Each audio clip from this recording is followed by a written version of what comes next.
Bonjour à tous, je vous souhaite la bienvenue dans ce tout premier épisode du podcast L'art de gérer son temps. Aujourd'hui, nous allons plonger au cœur des défis liés à la gestion du temps en explorant les risques qui y sont associés. J'ai l'immense honneur d'accueillir notre invitée Céline Delia, qui est passée de salariat à entrepreneuse. Elle est devenue coach et formatrice en gestion du temps. Céline partagera avec nous son parcours marqué par une expérience de burn-out, ainsi que les stratégies qu'elle a mises en place pour s'en sortir. Alors, restez à l'écoute pour découvrir son histoire inspirante et les précieux enseignements qu'elle a à nous offrir.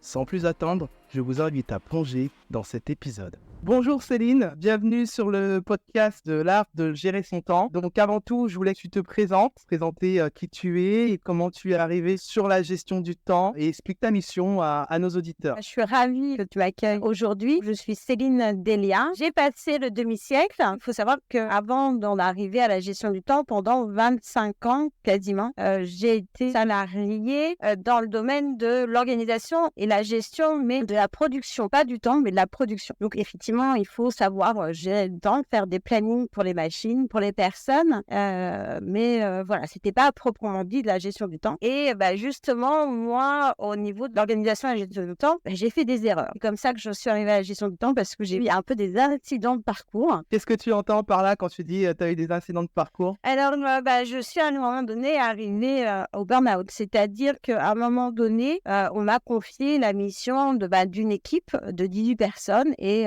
au bout de 5 ans, je voulais tout faire toute seule. Enfin, je voulais tout gérer. Et un matin, mon corps n'a pas suivi. C'est-à-dire que c'était il y a déjà plus d'une dizaine d'années, je ne pouvais plus me lever. J'ai eu le dos complètement bloqué. C'était vraiment un blocage. Et au départ, je me suis dit, j'ai un problème de dos. Et je me suis rendu compte que non, c'était pas que ça. Effectivement, il y avait quelque chose de mécanique, mais c'était ma tête qui disait stop, qui disait à mon corps stop. Quand j'ai été consulter le médecin m'a dit si vous voulez éviter de vous faire opérer, il va falloir prendre soin de vous. Donc, j'ai pris soin de moi. Donc, j'ai été voir les kinés, les ostéos pour remettre en état de fonctionnement mon corps. J'ai cru comprendre qu'il y a eu un surmenage physique et psychologique. Et en fin de compte, le surmenage, il était physique parce que je courais dans tous les sens. Pas réellement, mais j'étais un peu sur tous les fronts et au travail, et sur le plan familial, puisque j'avais des enfants. J'ai toujours des enfants, mais en ce moment-là, ils étaient plus en bas âge et je voulais tout gérer partout. Oui, il y a eu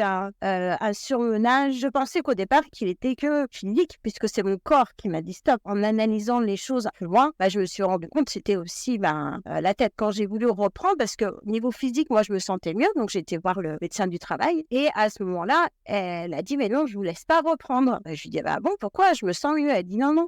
Mais vous avez réglé que la partie physique, pas la partie mentale. Donc, elle m'a demandé d'aller voir une psychologue pour travailler dessus. Et à la suite de ça, je me suis aperçue qu'effectivement, je voulais avoir la main mise sur tout, enfin un peu tout contrôler, tout gérer, pas déléguer, pas faire de pause, voilà.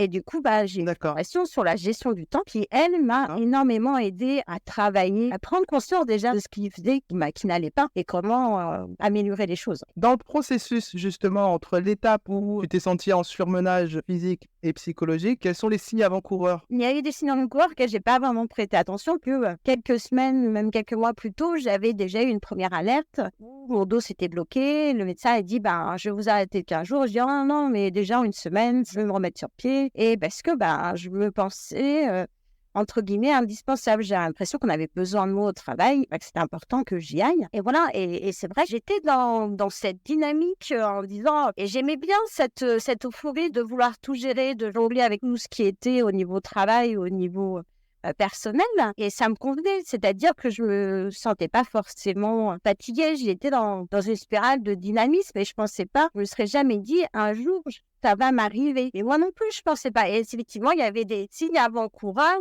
et après. Maintenant, je me rends compte, j'étais effectivement un petit peu moins patiente avec certains de mes collègues, où je répondais un peu plus sèchement au niveau émotion. J'étais un peu plus à fleur de peau. Enfin, il y avait des choses comme ça, mais que je n'avais pas mis sur ce compte-là. J'ai entendu que tu manageais des équipes, tu avais du mal à déléguer, et ça a toujours été ton fonctionnement parce que globalement, je pense que C'est que dans la gestion du temps, on parle souvent des drivers. Quels étaient tes drivers à toi? Alors effectivement, j'ai découvert ça après. J'ai une formation de management de base, mais à ce moment-là, on ne parlait pas forcément de gestion du temps comme on pourrait en parler maintenant. En tout cas, je n'avais pas eu cette formation bien spécifique. Et comme tu dis, lors de cette formation, moi, j'ai découvert ce qu'étaient les drivers. Donc, on a 5 drivers. Sois parfait, fais plaisir, fais vite, fais des efforts et sois fort. Moi, ça m'a permis de prendre conscience que j'étais dans un soi parfait, donc du perfectionnisme qui, je pensais que c'était une qualité et finalement, mais non, ça peut pomper du temps, de l'énergie, de vouloir trop bien faire. Bien faire, c'est bien, mais voilà, trop bien faire. Donc, j'étais un soi parfait et fait plaisir. Donc, faire plaisir à qui? Aux autres. Donc, tout ce qu'on me demandait de faire, je le faisais. Et des fois, je faisais même passer le travail des autres avant le mien. Et du coup, pour quand même pouvoir finir, je faisais des heures et emmener du travail à la maison. Une fois que qu'on repère ça, on peut aussi dire comment on assouplit ces drivers. Quel conseil que tu pourrais donner aux auditeurs qui nous écoutent par rapport à ce surmenage, qu'il soit psychologique ou physique, dans sa gestion du temps? Le premier conseil déjà que je vais donner, c'est alléger sa charge mentale. C'est-à-dire que on a l'impression que notre cerveau est là pour tout encaisser, pour tout enregistrer, pour tout gérer, pour tout planifier. Et pourtant, une fois que c'est écrit, que les choses sont écrites, c'est beaucoup plus facile de trier, de planifier, de donner un ordre de priorité. Et vraiment, la première des choses, d'écrire tout ce qui nous vient à l'esprit. Alors, des choses à faire, des choses qu'on aimerait faire, des choses qui se sont mal passées, de les écrire, ça évite aussi de les ruminer. Des choses qui se sont bien passées pour aussi pouvoir les retrouver à un moment donné, que ça fasse plaisir. Donc vraiment, de décharger cette charge mentale. Et une fois que c'est posé sur le papier, on est beaucoup plus serein et c'est beaucoup plus facile de voir ce qu'il y a à faire, de s'organiser et de voir les priorités.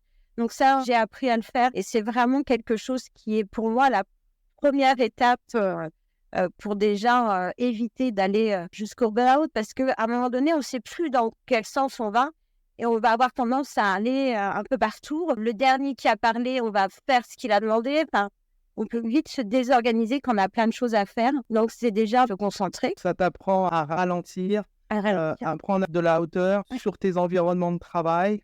Et comme tu dis, c'est ce côté charge mentale, et oui, de pouvoir noter, c'est de faire un peu ce tour d'horizon sur où j'en suis dans ce que j'ai à réaliser et de prioriser, voir ce qui est important, pas important, et peut-être, dans un second temps, pouvoir déléguer. C'est ça. La partie, alors je sais que tout le monde n'a pas la possibilité forcément de déléguer, mais quand on peut, moi je pensais que moi qui savais faire certaines choses et que je ne pouvais pas déléguer. Alors que j'ai compris qu'en apprenant aux gens, ça leur donne plus de responsabilités et tout ça, ça permet aussi de décharger. Alors c'est vrai que la délégation, il ne faut pas le faire à un moment quand on est dans l'urgence. Ça se prépare une délégation, mais c'est important aussi de pouvoir déléguer et de se dire mais c'est pas forcément soi-même qui sommes obligés de tout faire, que ce soit dans notre vie professionnelle ou personnelle. Tout ce que je dis, c'est aussi applicable dans sa vie personnelle. Est-ce qu'il y a des choses qui sont beaucoup plus ancrées que ça, justement, sur la problématique de ne pas vouloir déléguer? Est-ce qu'il n'y a pas des choses de l'ordre de la confiance en soi, de l'estime de soi et la peur de ne pas assez faire confiance aux autres? C'est ça, c'est qu'on pense que la personne ne va pas faire aussi bien qu'on le fait, ou ne va pas faire de la façon dont on le fait. Alors que pour moi, maintenant, c'est ce que je dis aux personnes que je forme ou que j'accompagne, c'est leur dire, mais c'est le résultat qui est important.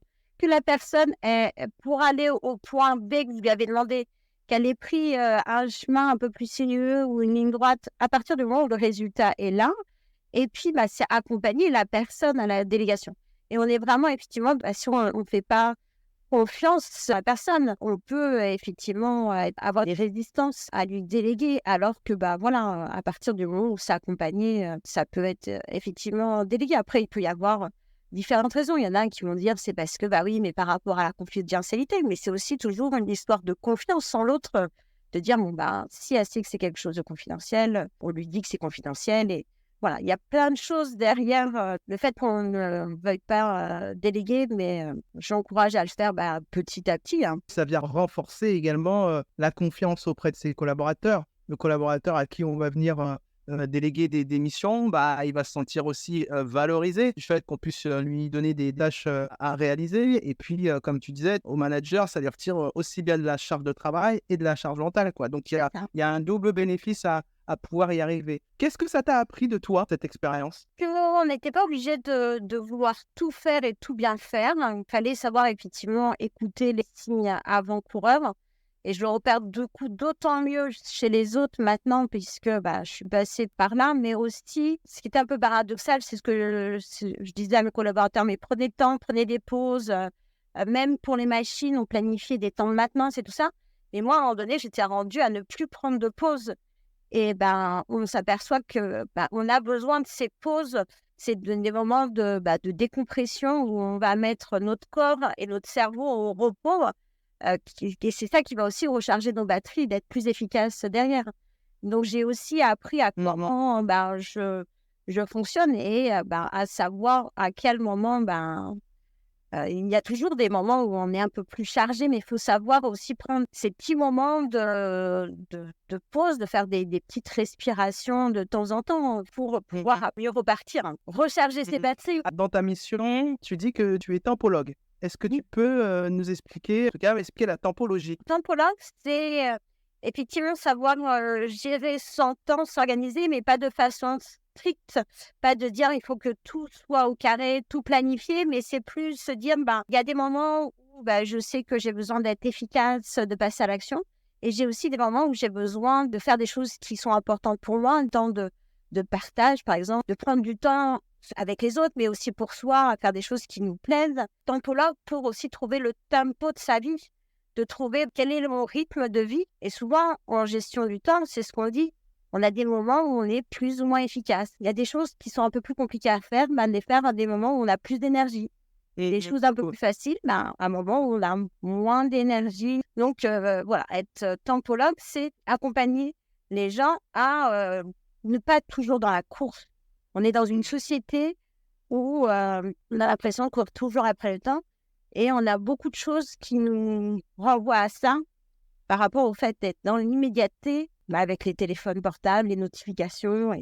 Et c'est aussi de pouvoir se déconnecter de ça et de ne pas forcément être toujours disponible 24 heures sur 24. Donc, ça demande quand même une grande connaissance de soi en termes de, quand tu parles de tampologie, dans le savoir quels sont ses rythmes, à quel moment notre cerveau il peut être en pleine présence, en pleine productivité. Est-ce que c'est plutôt le matin, fin de matinée, milieu d'après-midi? Toi, comment t'en es arrivé là, justement? Quand tu as commencé à te former ou plutôt en tant que professionnel aujourd'hui de l'accompagnement?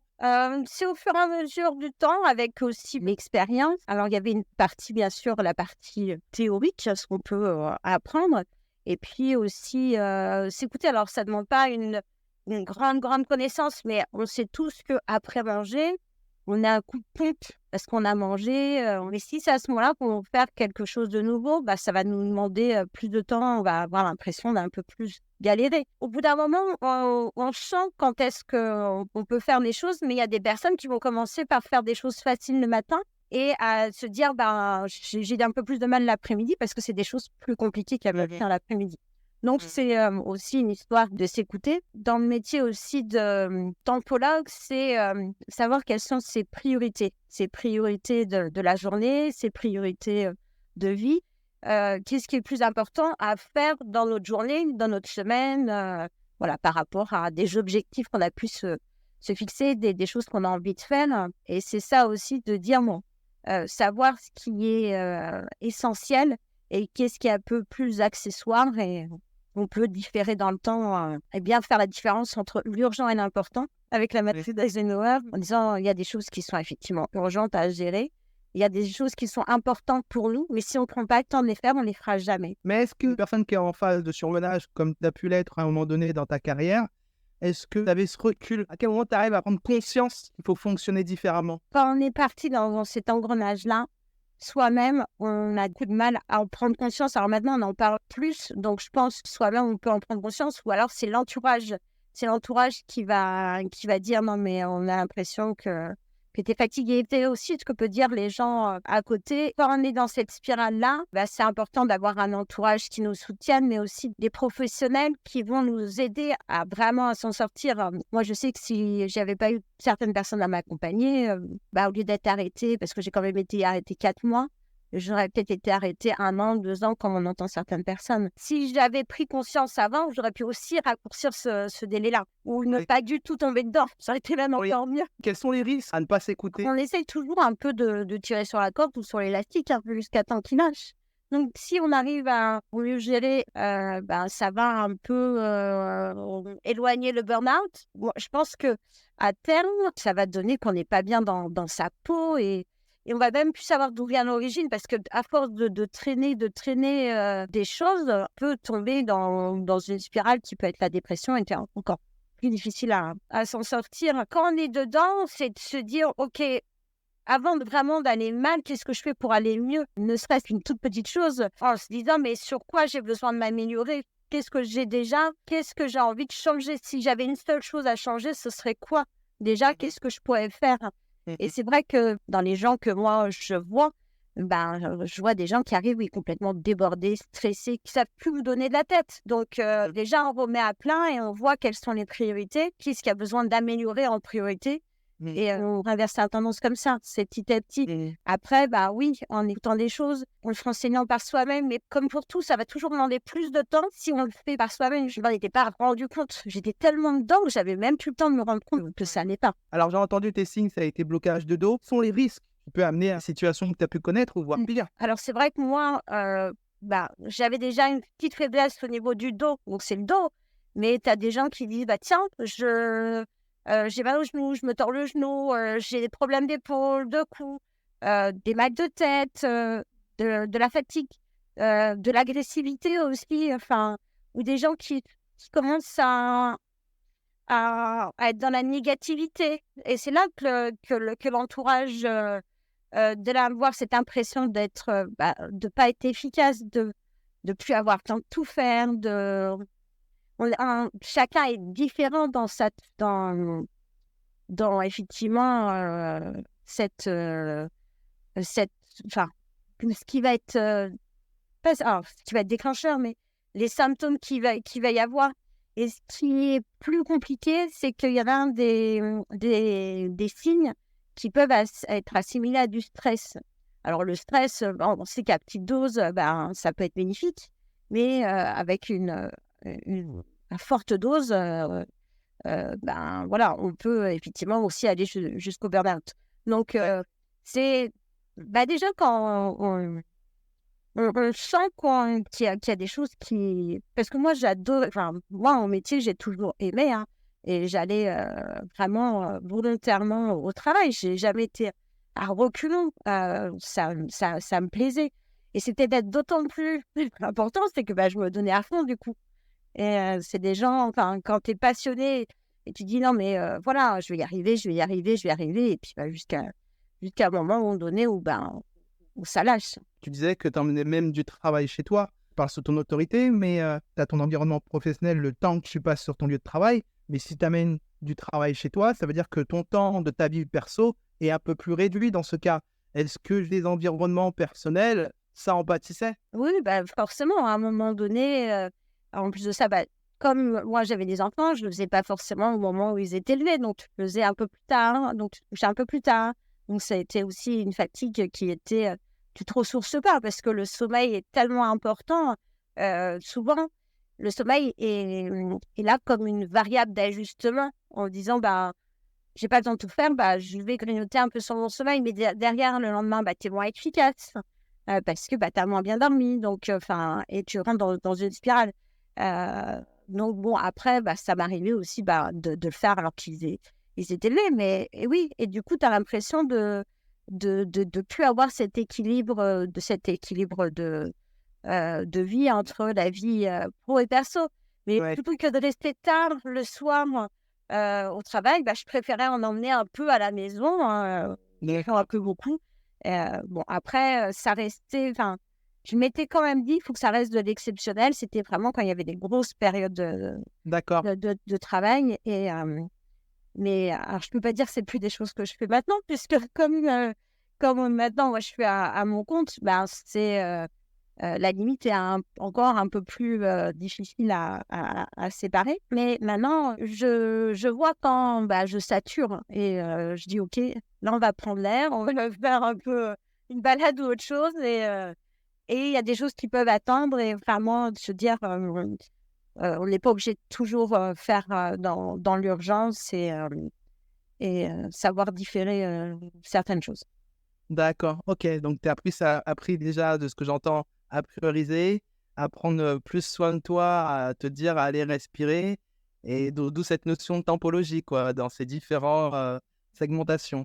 C'est ça, c'est Ouais. vraiment trouver son bon tempo de vie, l'équilibre entre vie perso et professionnelle, du temps pour... parce que quand on dit personnel, dans la vie personnelle, il y a aussi du temps avec les autres, du temps pour soi, du temps pour les tâches ménagères. Voilà, il y a dedans, il y a plein de choses. Parce que tantôt personnel, si quand on est chez soi, on fait aussi que pour les autres, on n'a plus de temps pour soi. Et moi, je vois des personnes qui viennent et qui n'ont plus, qui savent même plus ce qui leur plaît, ce qui pourrait les ressourcer, ne plus forcément prendre le temps d'aller se balader, de lire, de prendre un peu du temps pour soi.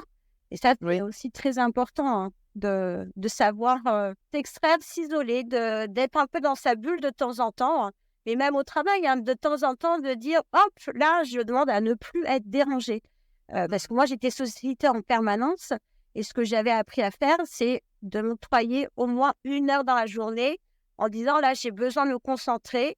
Je basculais mon téléphone sur une autre personne en disant, s'il y a vraiment besoin, il y a vraiment une urgence, entre guillemets, parce que moi, je ne travaillais pas dans le domaine de la santé, tu peux me déranger, mais autrement, voilà, tu demandes aux gens de me rappeler plus tard. Et c'était devenu une habitude d'être à un moment donné, alors isolée, entre guillemets, hein. Je travaillais sur un open space, on était 80 personnes. Et ça, tu as réussi à le faire à quel moment? J'ai réussi à le faire après avoir dégringolé. Je D'accord. pense que tu remets les choses en place derrière, c'est-à-dire que je suis pas revenue je suis pas revenue en disant allez, je sais, je vais tout faire, je vais tout changer. C'est au fur et à mesure du temps où tu remets en place des nouvelles choses. Parce qu'une habitude, une habitude ou un changement, tu peux pas tout changer d'un seul coup. Donc c'est au fur et à mesure et te dire, bon, qu'est-ce qui est plus important pour moi. J'avais aussi, on appelle des voleurs de temps, hein, en gestion du temps. Et moi, mes voleurs de temps, c'était des collaborateurs qui pouvaient venir me solliciter. Ou alors, c'était moi-même. Et je m'en étais pas forcément rendu compte. Mais je commençais quelque chose que je finissais pas, donc j'étais obligée de le reprendre. J'étais dans... C'est Je me dispersais énormément. Et maintenant, de se dire, OK, là, je me focalise, je sais que j'ai ça à faire. Je me prends 1 heure pour faire ça, j'y vais à fond et ça permet vraiment d'être beaucoup plus efficace. Qu'est-ce que tu as fait pour en sortir de cette situation? Tu as été voir qui comme professionnel? Tu as été voir des professionnels de l'accompagnement? Alors, à cette époque-là, moi, je ne connaissais pas le coaching. On m'avait orientée vers une psychologue. La première n'avait pas correspondu, la deuxième n'avait pas correspondu. Donc, voilà, j'ai cherché parce que des fois, on a besoin d'être en confiance, on a besoin que la personne... Et je suis tombée sur quelqu'un de vraiment bien. Et avec le recul, je pense qu'elle faisait un peu de coaching aussi. C'était vraiment un accompagnement et de pouvoir aussi dire les choses, de pouvoir exprimer, qu'il y ait des prises de conscience qui me fassent... Moi, c'est d'avoir des prises de conscience et également des formations. Donc, c'est là, alors, j'ai eu la formation sur la gestion du temps, mais j'ai eu aussi des formations sur le développement personnel. C'est-à-dire sur quelle thématique de développement personnel? De mieux se connaître. Et moi, j'ai commencé par l'énéagramme. Et qu'est-ce que c'est? L'énéagramme, c'est 9 façons de voir le monde. Alors moi, j'aime pas qu'on mette les gens dans des cases. Et je m'étais dit, non, mais c'est pas fait pour moi. On n'est pas 9. Mais cette approche m'a permis d'identifier mon grand profil de comment j'étais.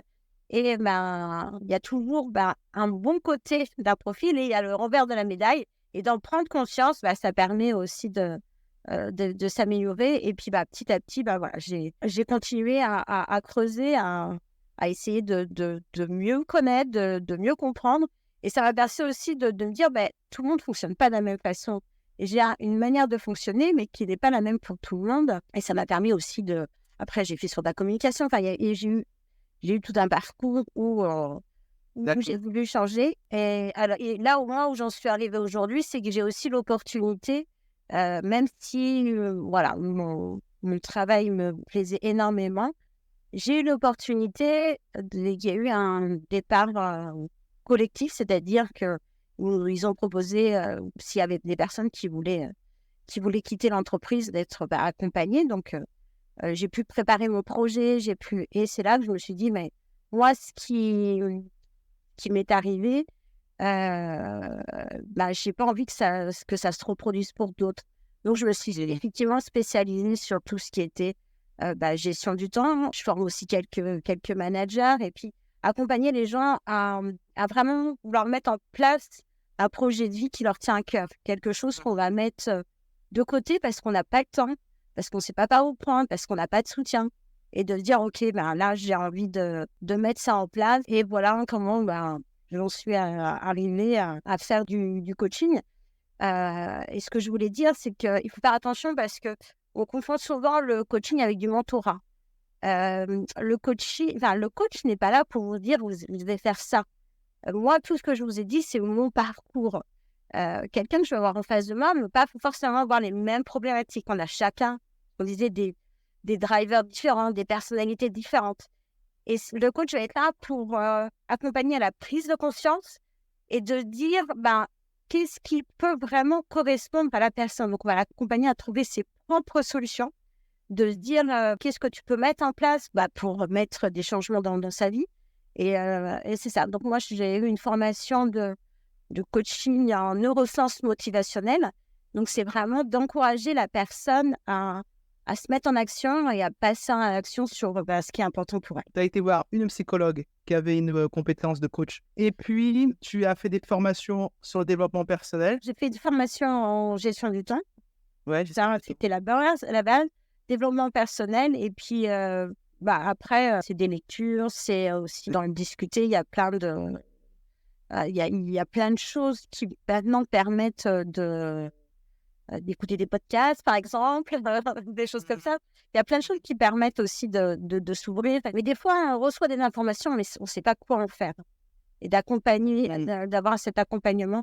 Moi, je sais que j'avais la chance, en plus de ça, d'avoir une infirmière au niveau où je travaillais. Et heureusement qu'elle a été là aussi. C'était un soutien en plus par rapport à la psychologue. Et puis... de rencontrer des professionnels qui sont là pour vous accompagner. Dans ta démarche, des accompagnants que tu as été voir, tu les as trouvés comment? Au départ, j'ai fait au hasard. Et puis, le hasard, c'est pas forcément bien des choses. J'ai été après sur des recommandations. Maintenant, on a plusieurs façons de faire. Moi, les personnes sur lesquelles ça n'a pas forcément fonctionné, c'est pas que forcément c'était des professionnels, c'est que ça me correspondait pas à moi. On a tellement de personnes différentes, on peut ça peut matcher ou pas. Et c'est ça aussi en coaching qui est important, c'est cette relation, c'est ce lien, c'est savoir que ça va aller ou pas. Et donc je sais que moi, avant de s'engager dans du coaching, il y a toujours un échange avec les personnes, qu'on se présente dans un sens ou dans l'autre, de voir qu'est-ce que je peux apporter à la personne. Donc, c'est aussi c'est chercher par rapport à nos attentes. Tu as deux missions, une mission de coach et une mission de formatrice. Oui. Et justement, sur la gestion du temps, est-ce que tu peux expliquer quelles sont tes influences, comment tu travailles? Alors, au niveau formation, c'est des formations vraiment spécifiques sur de la gestion du temps. Avec tous les principes, les lois de la gestion du temps. Auquel je rajoute un petit peu de coaching pour que les personnes prennent conscience de ce qui ne va pas. C'est-à-dire, c'est ce que je leur dis en début de formation, je vais vous donner plein d'outils. Vous allez avoir plein de choses, mais c'est vous, ce que vous souhaitez mettre en place. C'est qu'à la fin de la formation, ils repartent avec 2 ou 3 choses à mettre en place dans un premier temps.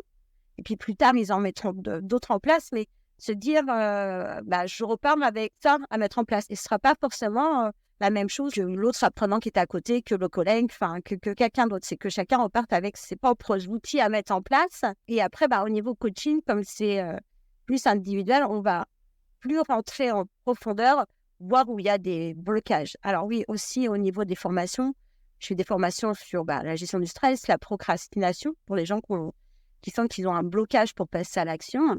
J'accompagne aussi des managers en formation. Et en coaching, là, on va plus travailler au fur et à mesure des blocages, des peurs, de la confiance en soi. Enfin, il peut y avoir... la personne va venir avec une problématique.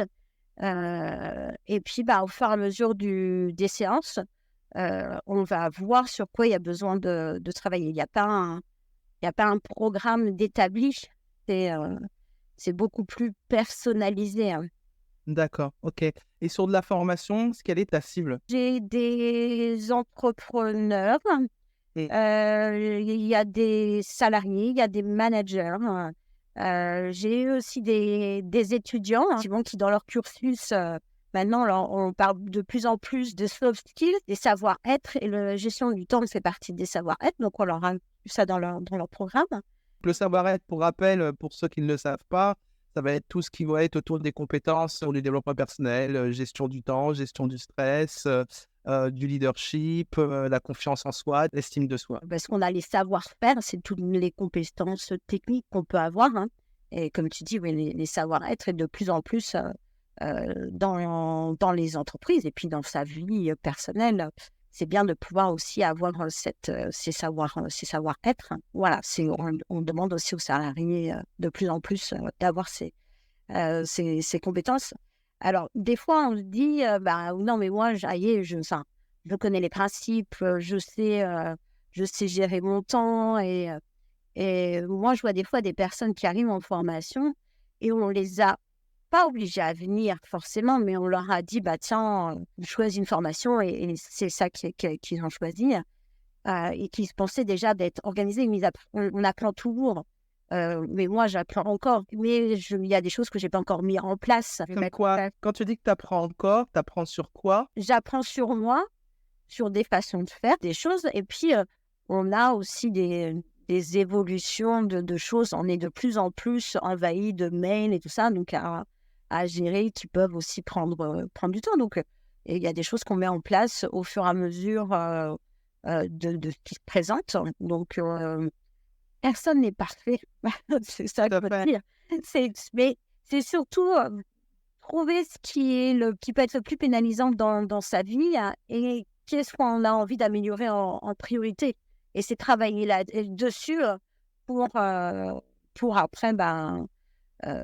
retravailler sur autre chose, hein. Moi, ce que je retiens sur ce que tu nous as partagé depuis tout à l'heure, c'est la prise de connaissance de soi-même. Dans la prise de connaissance de soi-même, c'est d'apprendre à savoir quels sont aussi ses drivers, parce que en fonction de ces drivers, quand tu es un soi parfait, tu vas avoir du mal à te dire que tu peux être perfectible. La gestion du temps, c'est pas des choses qui sont innées, qu'on n'apprend pas à notre époque, qu'on n'apprenait pas à l'école. Comme tu disais tout à l'heure, aujourd'hui, effectivement, dans les écoles de commerce, dans les écoles de management, on nous l'apprend, mais c'est sur de la formation, mais sur du pratique. Après, ça peut être un peu différent. Donc, c'est avant tout une connaissance de soi-même pour savoir comment je fonctionne et qu'est-ce que je veux. C'est un travail qui est très important. Quelles justement recommandations tu pourrais donner aux personnes qui nous écoutent pour justement qu'elles apprennent à savoir qui elles sont? Et de faire une pause. Qu'est-ce que j'ai envie d'améliorer là? Qu'est-ce qui, je trouve, ne fonctionne pas comme j'aimerais? Est-ce que j'ai un domaine de vie que j'ai envie d'améliorer? Alors, ça peut être au niveau travail, ça peut être au niveau santé. Moi, je vois des gens qui prennent même plus le temps de prendre un rendez-vous chez le médecin. Donc, il peut y avoir des situations qui peuvent arriver vite à des situations problématiques. Donc, c'est toujours se dire qu'est-ce que j'ai envie d'améliorer, et comment chercher qui est-ce qui peut m'aider, quelles ressources j'ai autour de moi. Est-ce que c'est effectivement en fonction de chacun? Il y a des gens avec une vidéo, un livre, ça va être peut-être suffisant pour qu'ils aient des choses déclencheurs. Et puis, il y a des personnes qui vont avoir besoin, on fonctionne tous différemment, d'avoir besoin de quelqu'un pour les accompagner. On voit bien, il y a des gens qui vont, pour faire du sport, peuvent faire du sport chez eux tout seuls, prendre leur tennis, partir courir. Et puis, il y a d'autres vont aller à la salle de sport ou vont prendre un cours de gym parce qu'ils ont besoin d'avoir d'autres personnes, d'avoir un horaire et tout ça. Donc, c'est aussi trouver, vous, qu'est-ce qui fonctionne pour vous. Moi, je vois bien en coaching, les gens, des fois, ils avancent parce qu'ils me disent « Ah, Céline, on sait qu'on va avoir rendez-vous avec toi, donc on se sent, entre guillemets, obligé d'avancer sur le sujet. » Donc, ils ne le font pas pour eux, mais ils le font pour toi. Des fois, pas pour moi, mais par rapport au rendez-vous et par rapport à l'engagement qu'ils ont pris envers eux-mêmes, parce que toujours, c'est un engagement. Comme il y a des enfants qui, c'est un peu aussi l'éducation qu'on a pu avoir. Il y a des jeunes, ils ne travaillaient pas forcément pour eux, mais pour faire plaisir aux parents, pour apporter des bonnes notes aux parents. Et il peut y avoir aussi, mais pas que. Moi, j'ai des personnes qui viennent en coaching et qui savent très bien se gérer tout ça, mais c'est plus d'enlever ce petit blocage, d'avoir ce petit d'avoir ce petit qui permet d'aller plus loin. D'accord, donc de prendre rendez-vous avec soi. Et dans tes environnements personnels, qu'est-ce qui a changé chez toi? C'est ce que je disais déjà, de s'apercevoir qu'il y a des collaborateurs qui prennent un peu plus de temps, un peu plus d'énergie que les autres. Donc, déjà d'avoir toujours cette prise de conscience et savoir comment les gérer du coup différemment.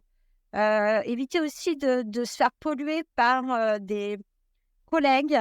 C'est aussi valable pour la vie professionnelle, de gens qui peuvent être négatifs, qui voient les choses un peu plus en noir. Donc, être vigilant aussi aux personnes qui nous entourent et être plutôt avec des gens qui sont plutôt dynamiques, qui ont envie d'avancer, d'aller de l'avant, et pas des gens qui vont se plaindre. Mais dans ta vie personnelle, est-ce qu'il y a des choses qui ont changé? Justement, parce que j'ai aussi, par rapport à ça, il y a des amis que je côtoie plus parce qu'ils avaient cette tendance à prendre beaucoup de temps et plus parce qu'ils étaient négatifs et qu'ils n'avaient pas cette démarche de vouloir s'en sortir et de faire des choses pour avancer.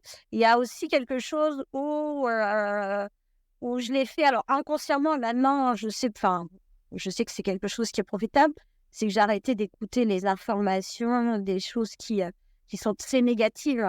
On dit que notre cerveau, pour avoir une information négative, devrait recevoir 7, 8, en fonction de qui dit, des choses positives. La proportion, c'est 1 à 7 ou 1 à 10. Et on voit, alors maintenant, un peu plus dans les informations, ils essaient de mettre des choses positives dans ce que je vois de temps en temps. Mais voilà, je ne me laisse plus envahir par toutes ces informations où on ne sait même plus, il y en a dans tous les sens et où c'est plutôt des choses. D'accord. Et tout à l'heure, on parlait des générations plus jeunes.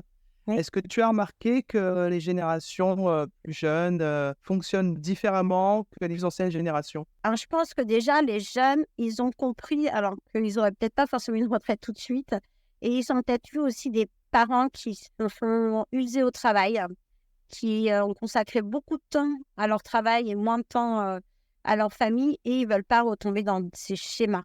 Donc, ils vont donner aussi beaucoup plus la priorité à leur vie personnelle avant leur vie professionnelle. On voit beaucoup de jeunes. La priorité, c'est plus forcément d'avoir un CDI. Et ils n'ont pas la même relation à autant. Par contre, où il y a une autre problématique, c'est qu'eux, ils sont nés, ils ont grandi avec les réseaux sociaux. Et on sait très bien que les réseaux sociaux, mine de rien, c'est quelque chose qui va énormément être consommateur de temps. Et ils sont vite dans cette spirale-là. Et moi, pour avoir été avec des étudiants, c'était des étudiants post-bac, ils me disaient, mais on a du mal du coup à trouver la motivation pour faire notre voie, pour avancer. Et ils se rendent compte que ils ont vraiment cette problématique. Alors, en plus, ça, le Covid est passé par là, ce qui n'a pas facilité les choses. Mais ils se retrouvent, ils ont du temps, mais ils sentent bien que leur temps, ils ne savent pas comment l'utiliser. Quand on leur dit, mais quelles sont vos activités? Alors, heureusement, certains ont quand même du sport, de la lecture, mais il y en a certains, la majorité des choses, c'est sur petit, grand écran, téléphone, et ils sont des fois surconnectés. Hein. Ouais. Alors, il peut y avoir, quand tu dis surconnecté, de leur côté, leur surmenage il serait plus du côté des nouvelles technologies, c'est ça? Surmenage des nouvelles technologies. Après, ça va dépendre des familles et ça va dépendre des âges. Mais on voit que dans les enfants qui sont plus jeunes, hein, en primaire ou au collège, les parents, pour éviter qu'ils soient trop sur les écrans, faire beaucoup d'activités. Donc, aller à la musique, au dessin, plein de choses, hein, faire du sport. Et du coup, ils ont plus ces temps vraiment de repos, de temps de se poser. Et dès qu'ils se posent, mais enfant ou adulte, hein, la première chose qu'on va faire, c'est prendre son téléphone. Et il n'y a plus vraiment ces moments on ne fait rien, on prend le temps de respirer ce qu'il y a autour de nous. Et ça, c'est vraiment quand même assez intergénérationnel de ne plus avoir ce moment où on va rien faire. Vous prenez les transports en commun, tout le monde est sur son téléphone portable et on a plus ces temps d'échange non plus, de ces temps de relations et tout ça. Mais bon, peut-être que là, on divers. Et en plus de ça, ce qui se passe, c'est que moi, j'ai fait des cours sur la gestion du temps pour des étudiants, mais eux, ils ont l'impression d'avoir beaucoup de temps parce qu'eux, ils n'ont pas encore des responsabilités. Enfin, ils ont bien sûr leurs cours, leurs devoirs, mais ils n'ont pas peut-être même l'impression d'être surchargés. Après, ça dépend des écoles. Hein. On sait très bien qu'il y a des écoles où on manque tellement que c'est même le contraire. Ils n'ont même pas eu plus le temps de dormir. Donc ça devient problématique. Alors qu'une fois qu'on est rentré dans la vie professionnelle, c'est là qu'on va avoir ce sentiment de manquer de temps. Mais quand on découpe vraiment le temps, moi, c'est un exercice que je fais généralement en commençant, on se rend compte qu'il y a des fois, on a du temps, mais on ne sait même pas à quoi il a servi. Il est parti à droite, à gauche pour des futilités et qu'on n'avait plus de temps de prendre du temps avec ses enfants, avec son conjoint, avec ses amis, avec sa famille et des choses qui sont pourtant importantes pour nous. On s'aperçoit que du coup, il y a même la frontière entre vie professionnelle et vie personnelle, elle est plus vraiment distincte. C'est-à-dire que les gens, quand ils sont au travail, ils ont constamment leur téléphone à côté d'eux. Et moi, j'ai eu quelqu'un en formation qui disait, mais je consulte toutes les demi-heures parce que faut être connecté avec la crèche. Et elle dit, non, mais si je regarde pas. Je dis, mais avant, c'est comment on n'avait pas de nouvelles de ce qui se passait en permanence. Et c'est l'inverse aussi, c'est-à-dire que quand tu es chez toi, moi, quand j'ai amené du travail, c'était déjà, je te parle de ça, moi j'ai fait mon burn-out il y a plus de 2010, donc tu vois, ça va faire 14 ans. J'en ai parce que j'avais décidé d'emmener. Tandis que là maintenant, les gens, ils continuent à regarder leur boîte mail, ils continuent à avoir des dossiers. Et en plus de ça, avec le télétravail, les technologies se sont énormément développées. Donc, on n'a plus cette coupure franche. On ne sait plus à quel moment on est vraiment au travail, vers vie personnelle, et on sont là en train de passer de l'un à l'autre. Et c'est pas, pour le cerveau aussi, ça demande de la gymnastique. Et comme tu disais, c'est important de faire une chose à la fois. Alors, bien sûr, on fait la vaisselle et on écoute de la musique en même temps. Là, il n'y a pas de souci. Hein. Enfin, on peut regarder. Il y a des choses qu'on peut faire en même temps. Et quand on a besoin de se concentrer, c'est important de faire une chose à la fois. Et là, il n'y a pas de différence entre hommes et femmes. Hein. On arrive au terme de notre émission. Est-ce que tu aurais une ressource, un livre, une vidéo à partager à nos auditeurs? Il y a plein de ressources. Moi, je vous dirais déjà de regarder ce que vous avez besoin actuellement. En disant, moi j'ai commencé par exemple par l'anéagramme sur le développement personnel, mais il y a plein d'autres choses. Donc, déjà choisir. Après, si vous voulez, moi j'ai un blog sur la gestion du temps. Il s'appelle comment? Il s'appelle Temps mieux attitude, temps MPS, bien sûr, temps mieux et attitude. Voilà, j'ai des articles, par exemple, est-ce que la perfection, c'est une qualité ou un défaut? Si vous voulez en savoir plus sur l'urgent et l'important, j'ai fait un article aussi dessus. Je sais que j'ai une amie qui a aussi un blog qui est sur aussi le temps. La clé, c'est le temps. D'accord. Donc, qui a une approche complètement différente de ce qu'on peut voir aussi. Elle est plutôt ingénieure, donc voilà, une autre approche. Et elle s'appelle comment? La clé, c'est le temps, c'est Isabelle Despatie. Elle a écrit un livre, il me semble.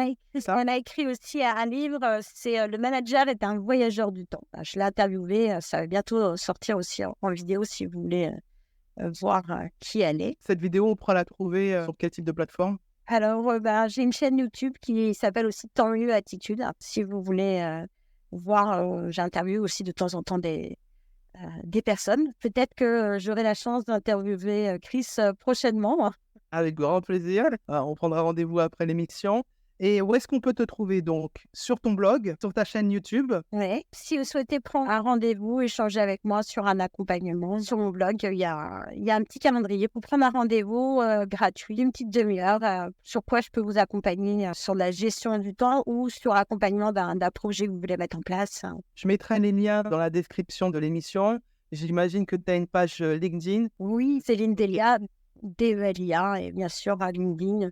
Vous pouvez me retrouver sur Facebook, Instagram, mais je ne suis pas très réseaux sociaux pour tout avouer. Je préfère les échanges en direct, comme là on fait avec Chris, de pouvoir discuter. Je trouve que ça apporte plus qu'un simple post qui va partir un peu aux oubliettes. Dans tes accompagnements, tu es plutôt sur du visuel, du vis-à-vis, de la vidéo, c'est en visio? Alors moi, à un niveau coaching, je fais essentiellement en visio, en Zoom, en direct et en formation, soit en présentiel. Alors moi, je suis en Bretagne, donc à Rennes exactement, donc dans le Grand Ouest. Ou alors également, je fais des formations en visioconférence et ça se passe également très bien. Ça permet d'avoir des gens qui viennent d'un peu partout. Donc c'est les différents formats que je propose. Très bien. Eh bien, est-ce que tu voulais rajouter quelque chose, Céline, avant qu'on se quitte? Non, très bien. Ça fait un plaisir ce temps de partage avec toi, Chris. Eh bien, je te remercie, Céline, d'avoir accepté notre invitation pour la première de l'épisode de l'art de gérer son temps. J'espère que cet épisode vous a été utile et inspirant. Vous trouverez tous les liens et ressources mentionnés dans l'épisode dans la section des commentaires. Si vous avez apprécié cet épisode, je vous encourage à nous soutenir en laissant des étoiles et un commentaire sur la plateforme de podcast de votre choix. Votre feedback est essentiel pour nous aider à grandir.